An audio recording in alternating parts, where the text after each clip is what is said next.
Bonjour à tous, bienvenue et merci d'être venus.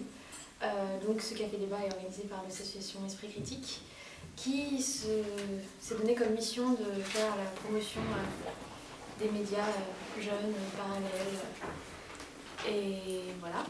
Et donc on avait envie un petit peu de susciter l'échange et le débat sur un sujet qui n'est pas souvent abordé dans un face-à-face entre journalistes et lecteurs. Donc on s'est dit que ce serait bien qu'il y ait un intervenant de la profession qui puisse un peu donner son avis sur la question et qui soit là pour répondre à nos questions. Voilà, donc je pense que ce qui va se passer, c'est que Pierre Vandonia, ici présent, va se présenter, va faire une présentation de 20 minutes ou moins sur le sujet, nous donner un peu son avis, tout ça. Et puis après, chacun aura la parole et vous pourrez poser des questions. Peut-être qu'entre les deux, on va faire un petit tour de présentation pour que chacun dise un peu qui il est, ce qu'il attend de ce débat, quelles sont ses attentes. Voilà. Guilhem, donc je suis membre de l'association Esprit Critique. Et pour moi, l'objectif de ce débat, c'est parler de la crédibilité des journalistes et puis un peu savoir si effectivement il y a de moins en moins de crédibilité, comment il y a une possibilité pour rendre plus crédible ça, pour créer des alternatives un peu à ce qui existe actuellement au niveau des grosses structures médias et donc quel rôle nous on peut jouer en tant que médias alternatifs. Hélène Magnan, membre de l'association Esprit Critique. Et je rejoindrai Guilhem sur sa question. Et si j'avais d'autres idées, j'en ferai pas. Thomas, je suis étudiant en médecine. J'ai un rapport assez indirect avec la presse parce que j'ai fait pas mal j'ai pas mal participé au journal de mon lycée quand j'étais en terminale, mais maintenant c'est plus trop le cas. On m'a parlé de ce débat, je me suis dit que ça pourrait être intéressant. Sacha, membre de la rédaction de toi, et je viens pour voir ce qui se dit. Voilà. Grégory, un des représentants du Sarkozydé, donc un mouvement contre la politique de Nicolas Sarkozy et pas que ça. Et en fait, je suis venu derrière, je connais le système justement médiatique. Et je suis venu pour en savoir un peu plus, quoi. Parce que je connais des médias indépendants qui sont soi-disant indépendants et qui dépendent par exemple du ministère de la Justice, de l'Intérieur. Donc moi je connais le système, c'est les cartes. Les cartes sont délivrées par le ministère de l'Intérieur, donc pourquoi on ne crée pas carrément un ministère de la presse, un ministère indépendant? Donc moi, Siem, je suis une maîtrise culturelle. Pourquoi je suis venue ici? J'ai suivi la troupe. Et puis avoir aussi avis, débat des intéressés. Ah, des intéressés. Voilà, à voir. Romain, donc membre aussi de la rédaction du Foutoir. Je vous montre, c'est mieux. Promotion.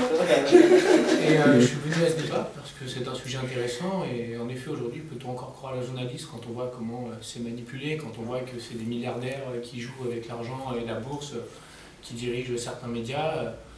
Et voilà, et comment les médias et les politiques sont main dans la main. On peut aujourd'hui se poser la question en effet de quelle presse on a, est-ce qu'on a vraiment une presse libre et critique et vis-à-vis du gouvernement, des pouvoirs qui sont en place, que ce soit dans notre pays ou ailleurs dans le monde.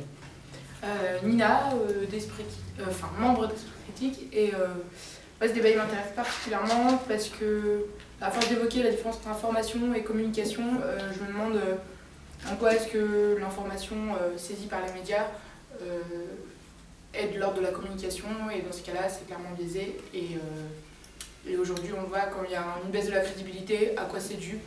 Est-ce que c'est dû à ça? Est-ce que c'est dû aussi à la connivence entre les politiques et les journalistes? Plein de questions comme ça. Donc je suis Sophie, je suis aussi membre d'Esprit Critique et il s'avère que j'ai un DUT de journalisme et que c'est à ce métier que je me destine plus tard. Et que dans le cadre de mes études et de mon projet professionnel, j'ai fait pas mal de stages. Et entre le moment où on sort du bac et on se dit je veux être journaliste et on est plein d'ambition, de rêve, d'espoir, et le moment où on passe par des cours comme les cours de déontologie, les cours de sociologie, du journalisme, et puis les stages, où on voit la réalité sur le terrain et comment ça se passe, et il y a un peu un désenchantement. Et donc c'est pour ça que ce sujet m'intéresse, et puis aussi parce que je suis inquiète en tant que journaliste, enfin en tant que futur journaliste j'espère, à la fois parce que je trouve ce système pas aussi bien que que ce que je pensais. Et puis aussi parce que je me dis, est-ce qu'on est destiné à disparaître, puisque tout le monde fait le journaliste maintenant avec un appareil photo ou un portable. Et voilà. La première réflexion que je me suis faite, c'est par rapport à la question peut-on encore croire les journalistes? Je me suis dit, la question me dérange pour au moins deux mots qu'il y a dedans. La première, c'est croire.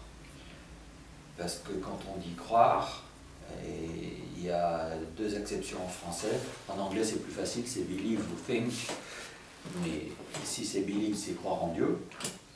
Est-ce que les journalistes sont des dieux? Certes, il y en a qui se prennent un peu pour des dieux.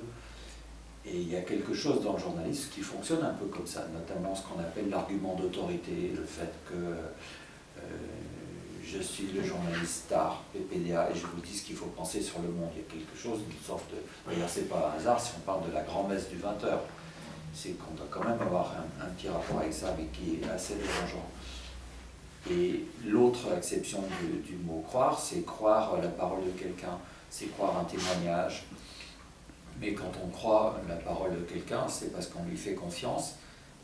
Et donc c'est plus une relation interpersonnelle, c'est quelque chose d'intuitif, c'est pas quelque chose de concret, de véritablement fiable. C'est pour ça que ce mot de croire me dérangeait. Puis il y en a encore un qui était juste avant, qui me titille encore plus, c'est encore. Peut-on encore croire les journalistes? Ça voudrait dire qu'avant oui, mais maintenant non.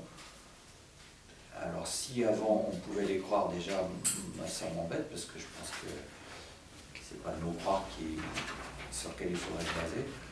Mais en tout cas, ça semblerait vouloir dire que tiens, il s'est passé quelque chose et que maintenant on ne peut plus. Et du coup, je me dis, bah, qu'est-ce qui s'est passé?